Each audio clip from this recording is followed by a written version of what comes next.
ala alihi wa sahbihi ajma'in. Syukur Allah Subhanahu wa taala kerana masih memberi keizinan kepada kita untuk bersama-sama dalam majlis ilmu, sayang ya. Betul Tuling ya. Alhamdulillah, syukur kepada Allah Subhanahu wa taala kita dapat bersama lagi dalam Semanis Kurma, rimbunan ilmu keluarga syurgawi, secara langsung daripada studio C Seri Pentas. Macam biasa ya Ling ya, kita sentiasa mendoakan agar anda penonton setia Semanis Kurma yang sentiasa kami kasihi, sentiasa berada dalam rahmat dan limpahan kasih sayang daripada Allah Subhanahu wa taala. Sebab tajuk malam ni memang ramai orang ternanti-nanti.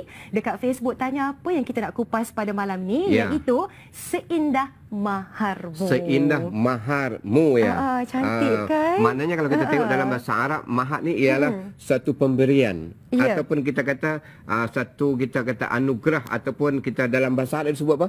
Dalam bahasa Arab kan? Dia ada ataupun banyak al-ajru. Dia ada sebut sebagai al-ajru, as-saduqah, dia ada sebut sebagai al-faridah dan juga al-aq.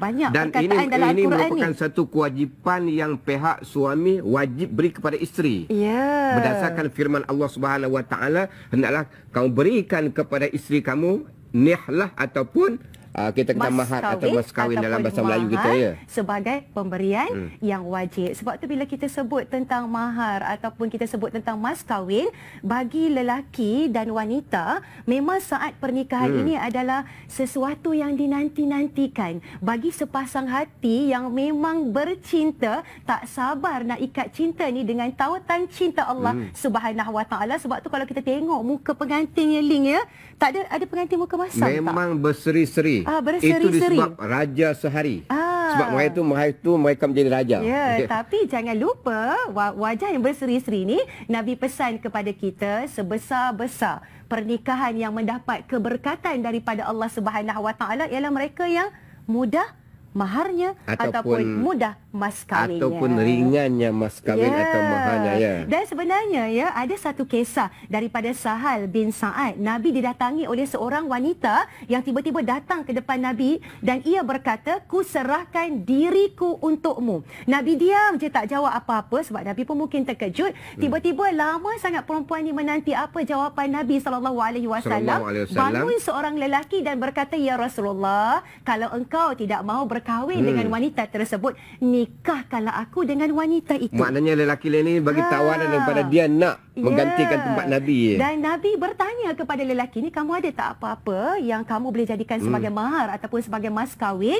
Dia tengok-tengok, "Saya tak ada apa-apa ya Rasulullah, kecuali saya ada kain saya ni saja." Nabi kata, "Kalau kamu bagi kain kamu kepada wanita tersebut, kamu dah tak ada kain. Carilah benda yang lain, carilah walaupun sebentuk cincin besi." Maka kata lelaki ataupun ni, biji besi apakah yang besi inilah ya. Maka kata lelaki ni, "Saya tak ada apa-apa ya Rasulullah." Bila tak ada apa-apa, Nabi kata, "Ada tak kamu hafal surah-surah daripada Al-Quran?" Maka kata sahabat ni, "Ya Rasulullah, saya dah hafal surah ini, surah ini." Maka kata Nabi SAW, "Kalau demikian, aku nikahkan kamu berdua dengan mahar hafalan Al-Quran." Hadis riwayat Bukhari dan Muslim. Maknanya boleh mas kahwin sebagai Al-Quran ataupun surah yang ada dalam Al-Quran. Betul tu. Kita nak bincang lagi macam mana dikatakan mas kahwin mendapat keberkatan daripada Allah Subhanahu wa taala. Kita undang di studio yang berbahagia Ustaz Muhammad Abdullah yang merupakan pendakwah yang terkenal di tanah air kita. Ya, apa khabar Ustaz? Alhamdulillah. Ya, Ustaz bila dengar tajuk kan kita bagi dekat Ustaz seindah maharmu, apa perasaan Ustaz? Ustaz berkobar-kobar nak cerita tajuk kita ataupun Ustaz terbayang kahwin dulu macam mana? Seindah maharmu. Tak tajuk bukan tu. Kok lah Ustaz pun terbayang juga dulu kahwin macam mana. Ke macam mana tu Ustaz? Silakan. Ustaz macam mana? Ustaz suka tanya kita balik kan? Apa perasaan Ustaz sebenarnya? Sebenarnya bila kita bincang mengenai perkara ini, mahar ini dia benda yang kita perlu kongsikan bersama supaya yang paling bagus adalah yang seperti mana saya dan Ustaz kata tadi, iaitu yang paling ringan maharnya. Dan budaya sekarang ni bila banyak di antara keluarga yang nak berlumba-lumba untuk menunjukkan siapa paling tinggi. Jadi tugas kita di sini hari ini insya-Allah kita nak sama-sama berkongsikan kefahaman seperti mana yang selaras dengan hadis Nabi dan juga apa yang Quran sebut. Baik, alhamdulillah ya. Dan seperti mana yang penonton juga para wanita, bakal isteri dan sebagainya, kita semua tahu ya Ling ya, bahawasanya mahar ataupun mas kahwin ni hak mutlak isteri. Memang betul. Betul, dan memang yang punya. Dan merupakan rukun nikah pula pun mesti mana sebab itu kita nak tanya Ustaz, apa hikmah di sebalik itu? Silakan Ustaz. Okey, bismillahirrahmanirrahim. Assalamualaikum warahmatullahi wabarakatuh. Alhamdulillah wassalatu wassalamu ala Rasulillah. Terima kasih kepada Ustazah, seterusnya kepada seluruh penonton-penonton yang saya sayangi sekalian. Okey, kalau kita lihat sejarah maknanya bagaimana Siti Khadijah radhiyallahu anha wa arda meminang Nabi sallallahu alaihi wasallam. Banyak kadang-kadang ustaz kita membicarakan bahawa Khadijah tertarik kepada Nabi sallallahu alaihi wasallam kerana sifat amanahnya Nabi itu. Tapi sebenarnya kalau sebut seperti sebagai amanah, orang-orang Arab ketika itu berniaga, ada yang memang penipu, ada juga yang amanah. Sebab tu dalam Quran Allah sebut ila fi Quraisyin ila fi rihlatash syita'i was-saif. Maknanya kebiasaan orang-orang Quraisy dia berdagang pada waktu Syam dan juga kepada ke Yaman Jadi kenapa Khadijah meminang Rasulullah SAW? Kerana ketika Rasulullah balik daripada berdagang, Rasulullah Khadijah lihat ketika dapat gaji, dapat bonus ataupun dapat imbuhan itu, Rasulullah tidak balik ke rumah. Rasulullah cari orang-orang miskin, Bu, apa yang kurang biar Muhammad belikan. Dek, apa yang kurang Umar yatim biar abang belikan. Jadi melihat kepada tanggungjawab Rasulullah ini, maka Khadijah begitu tertarik. Dan Khadijah kata, kalaulah Muhammad ini bertanggungjawab kepada masyarakat, sudah tentu dia akan bertanggungjawab kepada keluarganya. Balik kepada hikmah mahar itu, kenapa mahar itu diwajibkan dalam satu pernikahan sebagai tanda ataupun sebagai permulaan kamu telah mula untuk bertanggungjawab kepada keluarga. Jadi hikmah dia adalah untuk maknanya menyedarkan bahawa bermulalah tanggungjawab kita sebagai seorang lelaki, bagi seorang isteri bertanggungjawab itu. Kerana bagi seorang lelaki, nilaian seorang suami itu adalah bila dia bertanggungjawab kepada keluarganya dan juga kepada isteri serta anak. Maknanya daripada jawapan Ustaz tadi jelas kepada kita bahawasanya mahar ataupun mas kahwin ini macam nafkah yang awal, nafkah yang pertama sekali yang suami berikan kepada isteri, kemudian bila dah melayari perkahwinan sebagai suami isteri, diiringi pula oleh nafkah-nafkah yang seterusnya. Sebab tu mahar ni Ustaz kena sesuatu yang bernilai, kena sesuatu yang berharga, betul tak Ustaz? Jadi maknanya kadang-kadang sebab itu dalam hadis Nabi, kalau kita banyak sejarah-sejarah ataupun apa yang berlaku di zaman sahabat, ada yang berbentuk sebentuk cincin, ada yang bentuk baju besi, ada yang bentuk Quran itu sendiri. Maknanya benda-benda yang tidak ternilai, tidak maknanya yang bukan saja tertakluk ke wang ringgit itu. Tapi yang penting adalah keikhlasan dan bagaimana aku nak bertanggungjawab pada keluarga ini. Dan kita nak tanya Ustaz tentang apa hukum disebut mahar atau mas kahwin dalam lafaz tu. Dan kalau tak sebut pula Ustaz, sekiranya berlaku sesuatu yang tak diingini, perceraian, perpisahan dan sebagainya, apa pula yang patut dilakukan? Ahli fuqaha ataupun maknanya para ulama menyebut ada dua hukum. Bagaimana menyebut menyebut mahar ni ketika akad nikah kan. Jadi kan kita orang Melayu kita kan dengan mas kahwinnya RM80 tunai. Aku tidak mendekatnya. Dia punya tak berputus akad dia. Dia terus sambung je. Ada dengung dia tunai. Okey, ada dua hukum dia. Satu sunat dan satu lagi wajib. Sunat ni kenapa hukum kita melafazkannya sunat? Kerana Nabi SAW itu menyebutnya. So maknanya kita mengikut sunnah Nabi SAW. Dan wajib disebut, maknanya wajib di sini bukan bererti akad itu tidak sah. Maknanya wajib di sini kalau tak buat berdosa. Ketika mungkin berlaku perselisihan. Sebagai contohnya, tak jelas sebenarnya mahar ni berapa sebenarnya. Betul, tak jelas sebab tak disebut. Tak disebut kan berapa sebenarnya. Tertanya-tanya wali perempuan ataupun bagi lelaki itu berapa sebenarnya yang perempuan ni nak, berapa sebenarnya yang suami ni nak bagi. Jadi benda yang tak jelas ketika itu wajib disebut. So jadi maknanya untuk mengelakkan perselisihan. Tiba-tiba imam tu kata tiba-tiba okey aku nikahkan kau dengan mas kahwinnya RM40,000. Terkejut dia kan. Sebab mula-mula waktu merisik kata RM4,000 contohnya. Tiba-tiba RM40,000. Lepas tu sebut pula tu rupiah pula tu. Dia tanya balik rupiah ke ringgit sebenarnya ataupun dolar. Kan. Maknanya pentingnya untuk menyebut mas kahwin tu ya Ustaz Kalau jadi maknanya kalau tidak jelas di situ sama ada mungkin pihak lelaki nak melebihkan ataupun pihak perempuan nak rasa nak melebihkan ketika itu ataupun pihak-pihak perkahwinan tu isteri ataupun perempuan tu tidak faham. Kalau disebut dalam bahasa fiqh dia mungkin berlaku safih ataupun tidak bodoh lah ataupun tidak faham. ketika itu wajib disebut. Baik, terima kasih Ustaz ya. Lepas ni kita akan bersama lagi tapi ada pasangan pengantin baru. Baru kahwin dan memang seronok sangat cerita mereka berdua. Sebelum tu hayati dulu, madah semanis kurma, mengenalmu adalah suatu anugerah, menyakitimu adalah suatu larangan, mendampingi hidupmu adalah suatu kebahagiaan. InsyaAllah kita sambung selepas ini. Pastikan jangan ke mana-mana.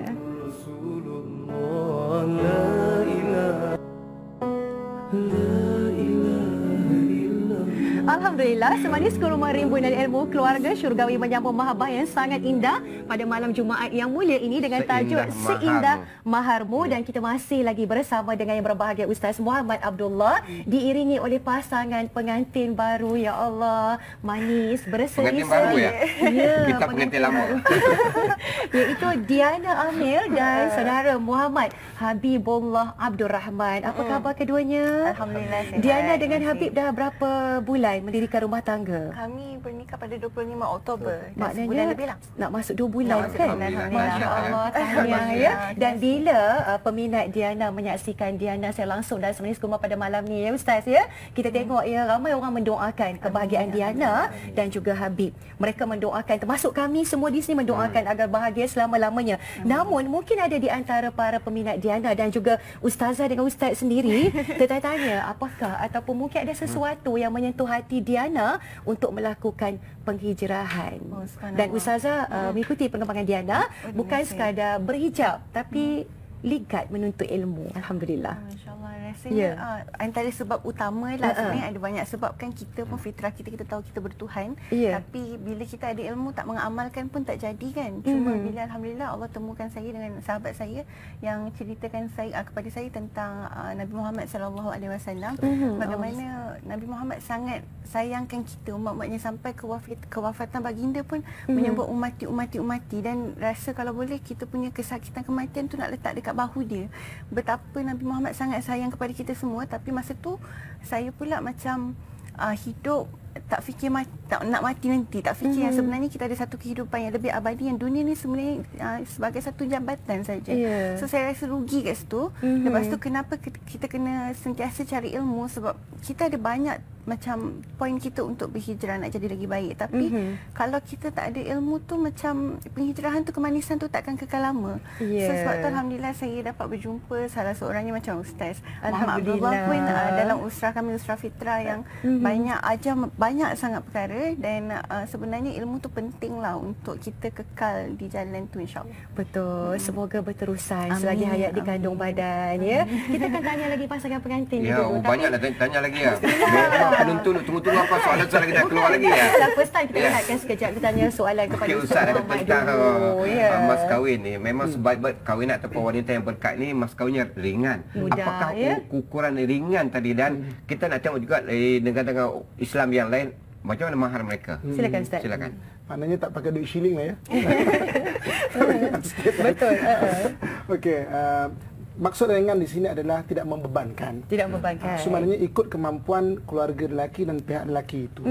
So kalau anda kata memang orang yang berada, maka kiralah sebagai orang berada. Kan kalau memang orang tu pun sama-sama bawa pergi belajar ke apa sebagainya kan, maknanya kemampuan dia. Sebab itu sebelum perkahwinan memang bagus untuk kita berbincang dulu, terutamanya dalam maknanya meletakkan mahar. Okey, kalau kita lihat daripada amalan negara-negara lain kan. Alhamdulillah kita di Malaysia ni, orang Melayu kita sebenarnya orang yang mempraktiskan hadis Nabi. Dibandingkan dengan negara Arab, kalau nak kahwin sampai beratus ribu. Okay, saya bawa orang ke Palestin kan. Banyak juga imam Palestin sendiri. Siapa nak kahwin orang Palestin, marilah Tuan Ustaz Muhammad. Datang tolong kan. Aku nak berbual dengan ustaz sikit tu kan. Anak murid ustaz. Okey. Saya tanya dia. Saya tanya dia, "Mam, orang nak kahwin orang Palestin berapa sebenarnya?" Dia kata, "Okey, mahar dia adalah 100 ke 200 gram emas."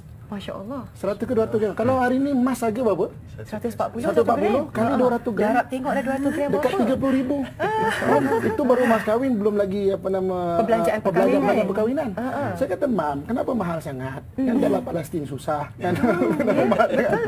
Dia kata itu yang biasa, itu yang keadaan yang biasa dipraktiskan begitulah. Dia tak cakap mungkin ada diskaun, dia tak cakap begitu. Sungguh Ustaz. Okey. Ada setengah-setengah negara yang mempraktiskan sebagai apa?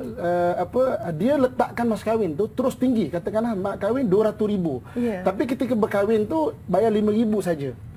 Dan kemudian dibayar ansur-ansur mas kahwin tu. Tapi jika berlaku perceraian, maka kena bayar langsam. Kalau tak bayar, masuk penjara terus. Ada sesenggara yang mengamalkan demikian supaya nak jaga institusi keluarga daripada tidak bercerai. Jadi maknanya yang penting adalah kita lihat macam mana praktis mahar tu, dan alhamdulillah Syahbaz Santana keluarga di Malaysia sebenarnya.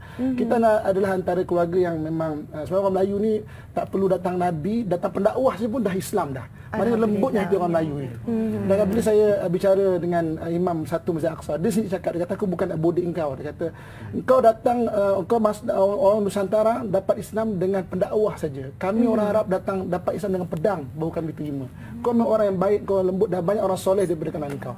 Dan mudah-mudahan alhamdulillah dia kata begitu ikhlas, mudah-mudahan diteruskan amalan maknanya dalam bab perkahwinan ni meringankan mahar, iaitu tidak membebankan. Baik, terima kasih kepada Ustaz ya. Alhamdulillah, syukur kepada Allah. Padat dan bernas. Ya, tapi nanti kita tanya juga mahar orang kita ni okey. Tapi ada satu lagi tu.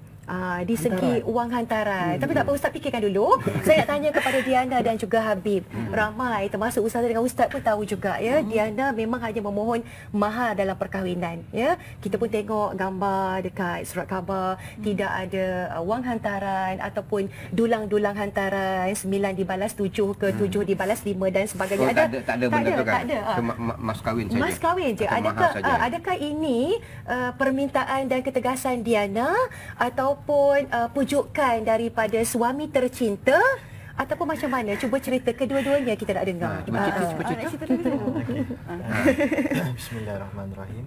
Okey, berkenaan dengan mahar, ya saya. Bila saya berbincang dengan Diana, dengan family Diana, saya rasa sangat bertuah. Saya dipertemukan insan seperti Diana, bertemu dengan keluarga seperti keluarga Diana yang sangat mempermudahkan urusan perkahwinan. Actually, saya decide date perkahwinan tu sebulan sebelum kami berkahwin.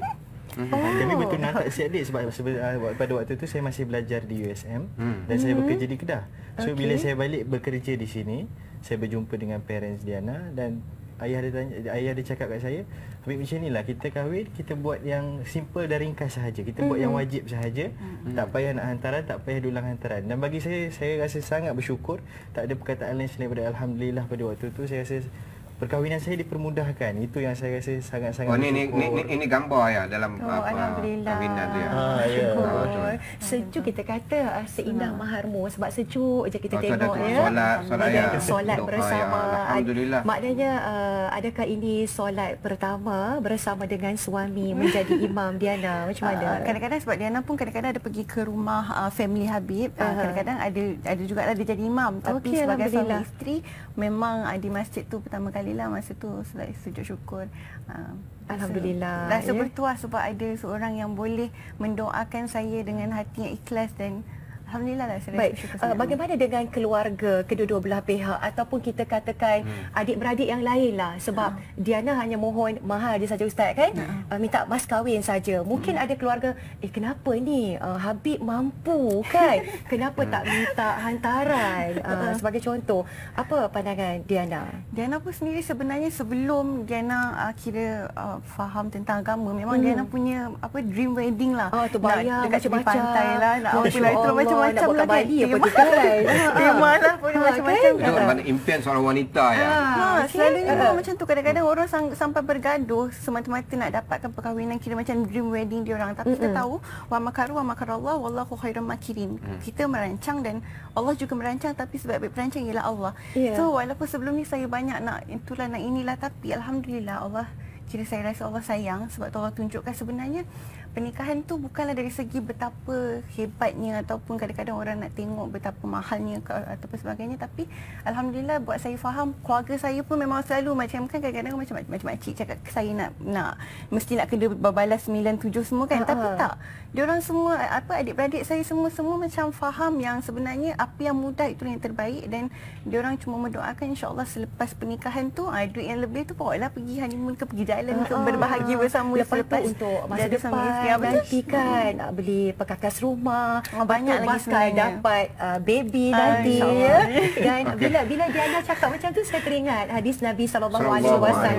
Baginda bersabda, khairun nikah aisaruhu, yang bermaksud sebaik-baik pernikahan adalah yang paling mudah. Okey Ustaz, biasanya kebiasaannya tentang mas kahwin atau mahar ni orang bagi wang tunai ataupun duit ya, ataupun Al-Quran. Tapi ada juga trend yang bagi Al-Quran ataupun ada jongkong emas. Mana yang terbaik sebenarnya? Mana yang terbaik Ustaz ya, dan mendapat keberkatan daripada Allah. Sebab semua orang kahwin dia nak bahagia dan nak berkat Ustaz.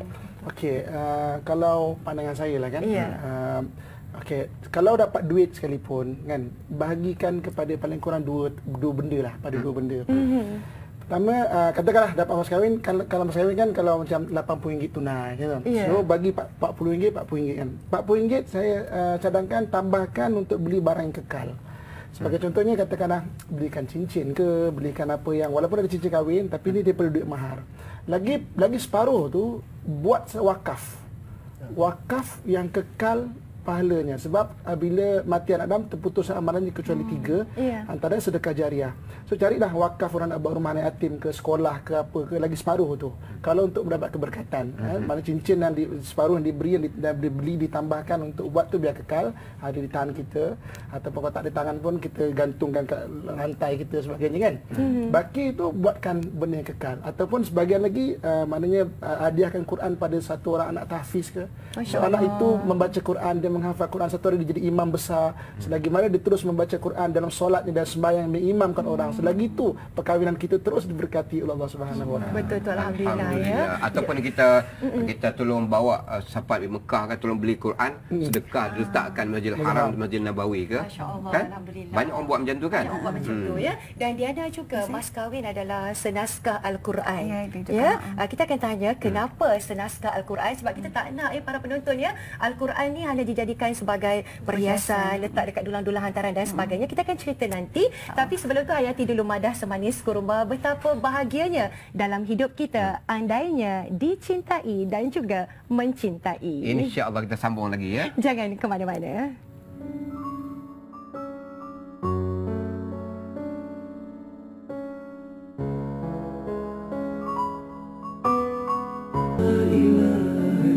Alhamdulillah, semanis kurma rimbunan ilmu keluarga syurgawi melanjutkan perbincangan kita, iaitu seindah maharmu. Alhamdulillah dah jelas kita bincang tadi yang paling berkat, yang paling rendah, yang paling ringan dan dipermudahkan. Dan paling mudah. Tak menyusahkan. Dan contoh pun dah ada depan contoh kita semua. Contoh dah ada, alhamdulillah. Ustazah mengharapkan ramai rakan-rakan Diana mencontohi Diana ya. Namun kita sedih juga Ustaz. Ramai yang faham ya, berkat tu di segi maharnya. Tapi mahar okey, cuma hantarannya sampai berlipat-lipat kali ganda, seolah-olah macam nak berlumba siapa yang lebih hebat. Kita bimbang, hilang daripada keberkatan Allah. Sampai dilipat-lipat. Lipat-lipat. Lipat-lipat. Mohon penjelasan Ustaz. Silakan Ustaz. Bagi budaya maknanya orang Melayu kita di Nusantara ni, kita ada alhamdulillah tok-tok guru kita, mufti-mufti terdahulu dah tetapkan dah. Johor RM22.5, Selangor RM80. Maknanya dia jaga keberkatan mahar itu. Tapi di sebalik itu ada wang hantaran ya. Sama juga wang hantaran ni sebenarnya apa tujuan asalnya? Membantu keluarga orang perempuan untuk membuat kenduri. Perbelanjaan kenduri. Untuk kenduri itu. Itu tujuan asalnya. So ini maknanya sebagusnya kalau anda kata keluarga perempuan itu bukan mengharapkan daripada lelaki semata-mata untuk maknanya menafkahi ataupun membelanjakan sebagai kenduri itu. Itu kalau tidak yang jadi terpaksa nak letak tinggi-tinggi dan sebagainya. Cuba kita lihat keadaan macam mana kita nak sambut lah. Kalau anda kata keadaan lebih ringan itu kita sambut di kalangan keluarga kita kan, yang kita mampu dan sebagainya, buatlah kan. Jangan sampai kita nak maknanya berlumba-lumba membuat majlis perkahwinan itu, kerana yang penting bukan majlis itu, yang penting selepas perkahwinan itu. Selepas perkahwinan. Kalau anda kata kita letakkan hantaran tu sampai tinggi, terpaksa berhutang, selepas berkahwin itu terpaksa menanggung hutang, pasangan itu dia jadi tak bagus. Dan ada juga sampai bercerai berai, lepas tu hutang tak habis. Siapa nak bayar? Siapa nak bayar? Siapa nak bayar tu? Siapa yang nak bayar kan? Dan rupanya yang hutang pun guna nama isteri pula. Aduh. Isteri pula yang jadi mangsa. Ya, bertimpa-timpa lah. Baik, kita seronok dengar Diana dengan Habib tadi bercerita tentang seindah maharmu ya. Dan kita tahu bahawasanya Al-Quran ini adalah kalam Allah yang Maha Agung, kalam yang luar biasa, pedoman untuk umat Islam ya. Dan ianya untuk kebahagiaan hidup kita semua dunia dan akhirat. Jadi bagaimana Diana memanfaatkan senaskah Al-Quran yang diberikan oleh suami tersayang Habib kepada Diana, sebab Ustazah tak nak orang lain dia tak tahu baca Al-Quran, tapi maharnya Al-Quran. Ataupun dalam dulang-dulang hantaran tu Ustaz Muhammad kan, Al-Quran kita bawa ke sana, kita bawa ke sini. Yang pentingnya kita nak menghayati. Bagaimana dia nak memanfaatkan? Mungkin orang seperti itu, mungkin insya-Allah semoga diberi hidayah untuk membaca Al-Quran selepas tu lah. Tapi macam untuk Diana pula, alhamdulillah ada senaskah Al-Quran untuk Diana. Maksudnya dia anggap sebagai satu amanah, sebab Habib akan menjadi pembimbing Diana di dunia. Tapi insya-Allah sebagai satu amanah, maksudnya kita tahu kita takkan sesat selagi mana kita mengikut Al-Quran dan Sunnah. So ialah satu amanah untuk saya sentiasa membaca dan juga kira menghidupkanlah maksudnya. Dan sekarang ni alhamdulillah saya suka bersama dengan Habib, sebab kadang-kadang lepas solat tu kami dapat baca bersama-sama. Sebab kadang-kadang kalau baca seorang-seorang tu saya tak sure betul ke tak tajuk saya. Tapi alhamdulillah dia boleh maksudnya membantu saya juga. So maksudnya bukan sahaja Al-Quran itu sebagai satu simbolik ke, sebagai satu perhiasan ke, tapi sepatutnya kita kena gunakan sebab kita tahu sebenarnya dalam Al-Quran itu kira satu panduan hidup kita yang sangat lengkap. Masya-Allah ya. Okey. Diana, bila kita baca Al-Quran, kita menghayati Al-Quran ya Habib ya, jiwa kita pasti akan tenang. Jadi dekat-dekat 2 bulan dah berkahwin ni, adakah dah merasai ketenangan tu? Silakan Habib. Bismillahirrahmanirrahim. Ini soalan cukup mas. Okey, itulah seperti mana yang kita tahu, bila kita ala bizikrillah tatma'innul qulub, bila kita mengingati Allah, perasaan kita akan menjadi tenang. So apa yang saya cuba terapkan dalam institusi perkahwinan ini adalah sentiasa menjadikan Al-Quran sebagai panduan hidup. Ya. Sama ada mungkin ada part yang saya tak faham ataupun yang masih perlu belajar untuk memahami Al-Quran, tetapi dari segi kita membacanya pun kita sudah merasakan ketenangan. Especially bila saya dengan Diana selepas solat selalunya kita ada macam mungkin baca bersama untuk orang kata apa, memanfaatkan pemberian Al-Quran tu. Dan alhamdulillah sampai sekarang ni saya rasa sangat tenang hidup dalam orang kata institusi perkahwinan. Dan alhamdulillah maknanya di sini kita tengok gambar ni pun kita tengok memang itu kebahagiaan, keberkatan ya. Ketenangan berkat lah. Berkat lah sebab dia nawaitu pun dia nak berkat daripada awal lagi. Daripada awal kahwin, lepas tu tanggungjawab suami isteri. Tiba-tiba pula Ustaz Muhammad teringatlah masa saya kahwin dulu, walaupun cucu dah 2. Nak ceritakan sikit boleh kah? Oh dulu. Sikit je. 27 tahun lepas. Ustazah alhamdulillah menerima mas kahwin daripada ustaz senaskah Al-Quran ya. Dan bila ustazah, kami belajar dekat Mesir. Jadi bila dah dapat senaskah Al-Quran tu, Ustaz Muhammad ya, saya rasa malu. Diana mungkin tak macam ustazah kot. Bila Quran yang dijadikan sebagai mahar ni, Ustaz Wan Akasha buka lepas dah jadi imam ni, sembahyang berjemaah ni, Ustaz kan baru jadi suami isteri, Ustaz suruh saya baca depan Ustaz. Ustaz nak perbetulkan. Ya Allah, patutkah seorang isteri malu? Ustaz Muhammad sila komen sikit, sebab saya malu tapi saya baca juga dalam hati tu malu gila tak nak cakap. Komen Ustaz. Islam tak nafi kemanusiaan. Ya. Sebenarnya bila kita kadang-kadang baca, okey, tiba-tiba cakap cuba baca, dia jadi suspend. Oh, dia macam stage fright. Saya memahami ustazah. Okey. Ustaz, tentang soalan yang tentang mas kahwin pula. Mas kahwin ni boleh ataupun tidak? Mas kahwin itu berdasarkan kedudukan wanita, kecantikan dia, kekayaan, pendidikan ataupun kerjaya dia. Kerjaya ataupun kita kan glamournya. Ada juga sebab glamour tu yang mahal tu. Silakan Ustaz. Okay. Sebenarnya kedudukan status wanita tu boleh, dan kalau lebih-lebih lagi suami tu sekufu dengan dia. Sebagai contohnya, memang dia keluarga berharta, keluarga yang memang terbiasa dengan banyak benda-benda yang bagus. So suami juga adalah orang yang mampu demikian.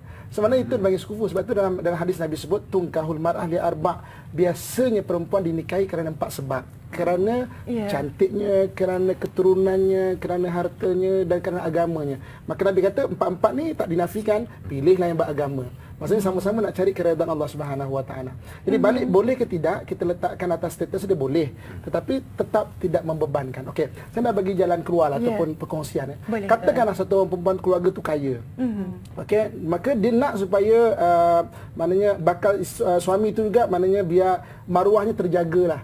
Kalau tidak kan, bapa antaranya malah sebutlah, nanti keluarga sebut. So macam mana keluarga perempuan atau keluarga wanita yang mampu ni hadiahkan, okey, bapa hadiahkan kau 20,000, kau pandai-pandailah untuk jadikan dia sebagai hantaran ke apa semua.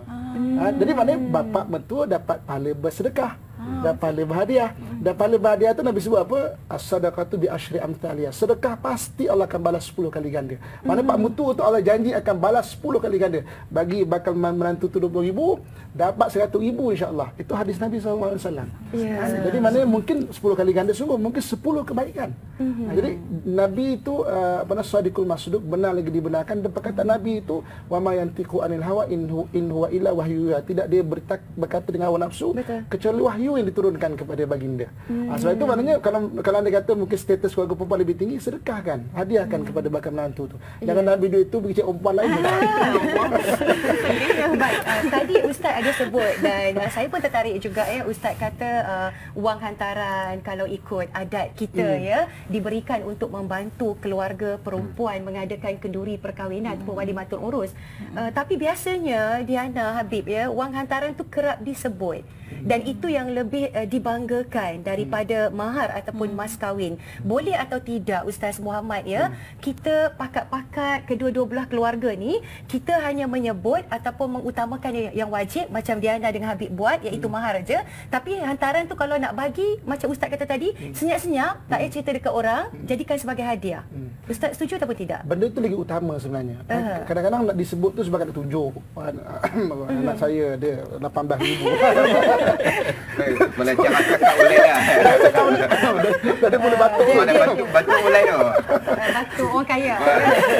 Kadang-kadang jadi jangan mulakan kita punya hubungan rumah tangga tu daripada benda-benda yang bangga-bangga. Lebih baik mulakan dengan benda-benda berkat. Benda-benda selawat, benda-benda baca Quran, benda-benda ketawaduk, benda-benda itu lagi bagus. Sebab keberkatan itu yang penting dalam rumah tangga. Ya. Cumanya kalau kita telusuri balik sirah Rasulullah sallallahu alaihi wasallam apabila ada sahabat yang nak mendirikan rumah tangga, Nabi akan berusaha tanya dulu ada tak mahar ataupun mas kahwin dalam bentuk harta benda. Nabi tanya dulu.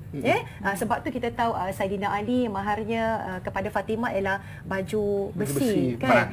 Baju perang atau baju besi. Dan Abdul Rahman bin Auf sebab kaya, saudagar yang kaya raya, bila Nabi tanya kamu dah kahwin, mas kahwin kamu apa? Ialah barang emas Baju jongkong emas lah kalau zaman sekarang. Emas, jongkong emas ke? Lekor sama lah, emas juga. Dan maknanya kalau yang mampu sesuai dengan kemampuannya macam Ustaz kata tadi sekufu, tapi bila sahabat tu dah tak ada apa benda, baru Nabi suruh baca mas kahwinnya tu sebagai ayat-ayat suci Al-Quran. Namun ada juga sekarang ni kita tengok dekat Facebook yang maharnya dia minta bakal suaminya baca ayat-ayat suci Al-Quran. Adakah itu bagus untuk kita praktiskan sekarang Ustaz? Okey, dalam keadaan sekarang ini, dalam keadaan yang dah berpuluh tahun, beratus tahun kita mempraktiskan, ada juga wujudnya barang-barang berbentuk harta. Pada saya, kalau anda kata ingin sebagai bacaan Quran, wujudkan juga benda itu. Maknanya, okey, mas kahwinnya adalah RM80 dan juga satu surah Al-Fatihah. Mana kita gabungkan dua. Jangan mana semata-mata boleh semata-mata ayat itu, tapi nak ceritanya kita juga mampu dan juga mula bertanggungjawab memberikan harta. Ke dalam Al-Quran juga saya ingin cadangkan ni bagi pasangan-pasangan baru kan. Boleh silakan Ustaz. Okey, yang belum kahwin ke? Yang belum kahwin, ataupun tapi kalau Ustaz nak pesan kat Ustaz. Okey, silakan Ustaz lanjutkan lagi. Okey, kalau kita nak bagi Quran, lebih bagus orang suami itu telah menghatamkan Quran dengan Quran yang bakal dibagi pada isteri. Masya-Allah. So maknanya Quran itu telah digunakan untuk khatam. Tapi jangan pula pamu tu tengok second hand nampak. Itu lagi berkat, lagi bagus. Okey, Ramadan sebelum kahwin habiskan Quran. Okey, dan tulis telah dikhatamkan oleh saya pada sekian-sekian ayat. Inilah maharnya sebab saya telah menghatamkan Quran ini. Kalau dia tak boleh baca Quran, bagilah Iqra' tu, Iqra' 6. Ada mukadam je. Baik, kita nak tanya Diana dengan Habib. Diana tadi dah terkeluar cakap. Apa dia? Diana katakan dulu sebelum berhijrah, Diana ni ada dreams lah wedding yang macam mana kan. Dan setelah berhijrah, adakah ini perkahwinan yang Diana idam-idamkan? Subhanallah, Diana sebenarnya cuma rasa bahagia bila keluarga Diana bahagia. Bila Diana tengok diorang datang meriah, lepas tu ada selawat yang mereka berselawat beramai-ramai, maksudnya apa kecantikan dewan apa semua itu dah tak nampak apa dah. Maksudnya yang lebih penting tu apa perasaan keluarga kita. Diorang pun sama-sama bahagia dengan kita kan. So macam alhamdulillah itu yang lepas tu saya pun alhamdulillah saya rasa bahagia saya berjumpa dengan kira insan yang insya-Allah dapat membimbing saya ke jalan yang lebih baik. Itu lagi membuatkan saya bahagialah daripada saya pergi dream wedding yang pelbagai. Itu memang macam-macam lah sebenarnya. Alhamdulillah. Yang sebenarnya kalau kita tengok sebenarnya bukan pada hari itu sangat. Yang selepas itu. Tapi apa terjadi selepas itu? Tapi abang fokus hari itu saja. Contoh macam kita lah. Kalau anak dapat UPSR 5A, apa jadi selepas itu? Betul. Kalau 5A saja tapi tidak melambangkan A, tak ada guna juga betul, kan? Ya. Baik Habib ya. Sebaik saja dah lafaz akad nikah tu kan, saksi dah kata sah, semua sah ke kan, dan dah disebut mahal, sebut nama Diana, mungkin tak tahulah dah hafal berapa lama kan. Apa perasaan ketika itu? Adakah dah mula merasa keberkatan tu, barokah tu dah ada? Sebab alhamdulillah berjaya memilih isteri yang solehah. Silakan Habib. Okey, bismillahirrahmanirrahim. Selepas orang kata apa, habis saja momen akad nikah, orang kata apa, sayu tu dah habis. Perasaan first kali sebab tu semua dah habis dah. Itulah first kali yang saya rasa saya sangat bersyukur. Saya tak tahu Allah macam actually waktu dalam perjalanan tu dia punya gementar ni saya tak tahu nak cakap lah. Sampai saya cakap kat diri saya, ini kalau lafaz 5 kali pun 5 kali lah. Tapi bila dah habis tu Allah permudah dengan satu lafaz saja. So first perasaan saya rasa sangat tenang. Saya rasa mungkin kalau orang lain beranggapan yang perkahwinan ni akan terima satu beban, tapi saya melihat tanggungjawab yang Allah berikan kepada saya ni sebagai satu jalan kepada saya untuk sama-sama bersama Diana untuk mencapai orang kata husnul khatimah. Sebab saya tu saya pilih penyudah yang baik. Penyudah yang baik. Sebab saya yakin saya pilih seorang isteri yang akan membantu saya dalam masa yang sama. Mungkin saya juga akan berkongsi kehidupan dengan dia sehingga ke akhir hayat untuk mencapai itulah husnul khatimah. Itu yang saya rasa subhanallah indahnya kehidupan. Ya, betul tu ya. Sebab permulaan yang baik akan diiringi dengan kesudahan yang baik. Sebab yang penting ialah permulaan niat yang baik. Ya, betul. Dan kita ada lagi yang kita nak perkatakan tentang seindah maharmu, tapi hayati dulu madah semanis kurma. Cinta bukanlah matematik yang boleh dihitung.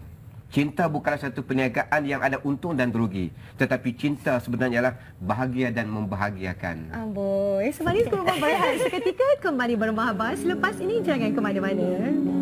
Muhammadur Rasulullah, la ilaha illallah.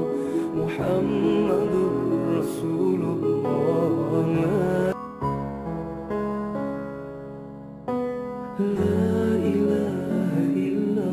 Alhamdulillah, seindah maharmu menyambung bicara kita dan kita dah sampai kepada penghujung perbincangan seindah maharmu. Jadi kita nak mohon ketiga-tiganya, kita mulakan dengan Ustaz Muhammad terlebih dahulu. Bagaimana kita semua nak mengembalikan umat Islam ke arah membina sebuah perkahwinan yang berkat, bahagia dan mendapat keredaan daripada Allah. Silakan Ustaz. Untuk kita melahirkan keberkatan rumah tangga, sebenarnya rumah tangga dibina daripada apa yang kita beri, bukan apa yang kita dapat. Kalau kita hari ini berbicara dengan suami, aku nak ini, aku nak ini, aku nak itu, dan bicara dengan isteri, aku nak ini, aku tak cukup itu dan aku tak cukup ini, maka rumah tangga tidak akan lahir satu keharmonian. Kerana rumah tangga dibina di atas apa yang kita beri. Dan sesungguhnya penonton yang saya sayangi sekalian kan. Hari ini kalau kita melihat satu rumah tangga yang kita maknanya kita rasa nak contohi, maknanya kita lihat satu rumah tangga yang bahagia.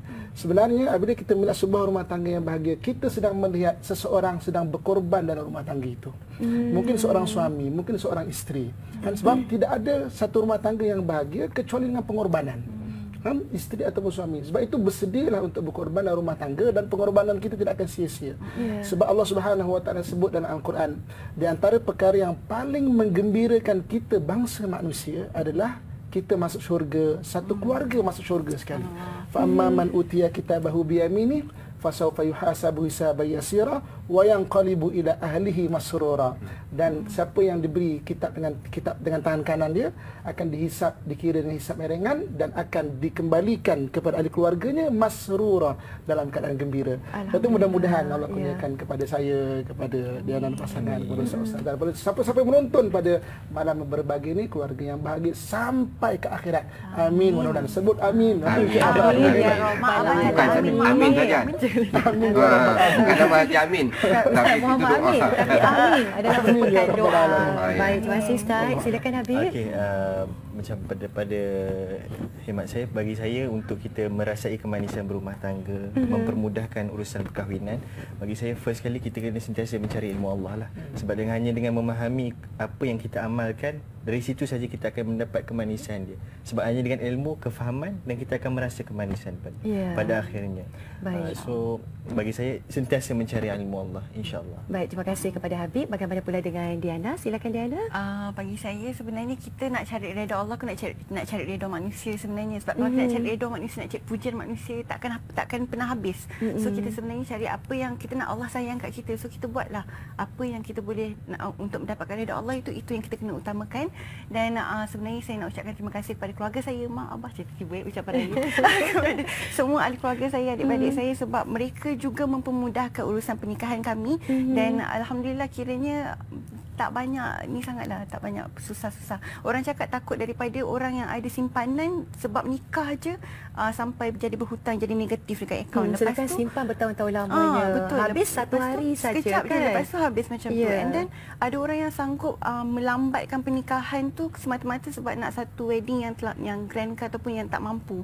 Sampai hubungan tu boleh bergaduh sebagainya. So baik kita percepatkan apa yang wajib tu, dan kita nak Allah sayang kita, kita buat apa yang boleh lah untuk mendapat keridaan Allah, insya-Allah. Ya, alhamdulillah. Terima kasih. Sejuk je hati. Sebenarnya kalau kita tengok kebahagiaan ialah pada ketenangan hati. Ketenangan hati. Ketenangan hati bukan pada kekayaan yang luar biasa. Betul tu. Sebagai rumusannya juga daripada kami, yang pertama sekali, Islam memang tidak menetapkan kadar setahap sama ada di segi maksimumnya ataupun minimumnya dalam menentukan kadar mahar ataupun mas kahwin bagi seseorang wanita. Namun ingat pesan Nabi SAW dalam banyak hadis, antaranya kebanyakan perempuan yang berkat perkahwinannya ialah mereka yang mudah ataupun rendah tentang perbelanjaan, termasuk mahar, hantaran dan sebagainya. Jadi saranan daripada Nabi SAW tidak terlalu tinggi dan tidak terlalu rendah, ambil yang tengah-tengah yang mudah kedua-dua belah pihak. Yang kedua, kita bila kita nak mendirikan rumah tangga, pastikan matlamat kita, nawaitu kita, niat kita, impian kita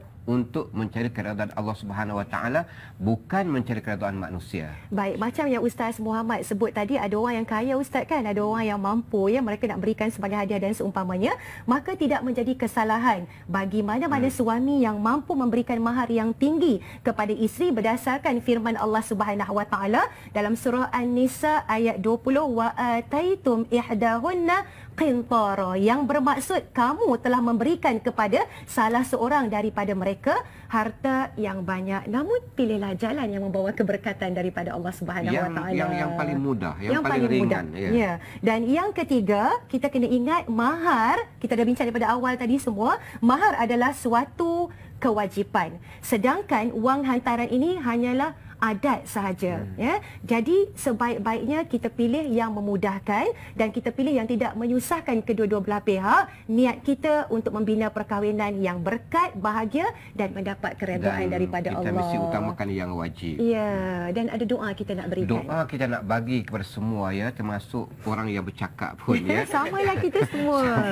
Okay. Yang pertama sekali, rajin membaca surah Al-Waqiah tiap-tiap malam ya. Ini Nabi bersabda, sesiapa yang membaca surah Al-Waqiah tiap-tiap malam, ia tidak ditimpa kemiskinan untuk selama-lamanya. Yang kedua ialah baca doa surah Al-Baqarah ayat 285 dan 286, yang mana doa ini supaya Allah tidak membebankan kepada kita bebanan yang tidak sanggup kita memikulnya. Ya, dan yang terakhir sekali ya, tuluskan hati suami ketika memberikan seindah mahar buat isteri tercinta. Beri kerana Allah, bukan kerana kebanggaan. Beri sebagai penghormatan buat isteri dan juga sebagai menghargai dan isteri. Isteri pula terimalah pemberian suami dengan penuh ikhlas. Memang terima dah. Ya, penuh ikhlas ya. Terima dengan ikhlas ya. Yang pentingnya suami kena setia kepada isteri. Ya. Jutaan terima kasih kepada Ustaz Muhammad. Terima kasih Ustaz kita gurau-gurau Ustaz ya. Terima kasih Diana dan juga terima kasih kepada Habib. Dan semua bahagia sampai ke sampai ke syurga. Ya. Terima kasih kepada penonton setia Semanis Kurma yang tidak berganjak ke mana-mana. Terima kasih juga kepada komen dan pandangan yang sangat bernas di Facebook Ustaz Tino Rubaiyah Mahmud. Jangan lupa pada minggu hadapan tajuknya ialah Sayang Anak Tiri. Yang ulangan kita pada hari Senin jam 9 pagi ya. Ataupun layari www.tonton.com.my. Ingat pesanan Ustazah, maniskan iman, maniskan senyuman. Sekadar itu dulu. Sekian wabillahi taufik wal hidayah. Wassalamualaikum warahmatullahi wabarakatuh.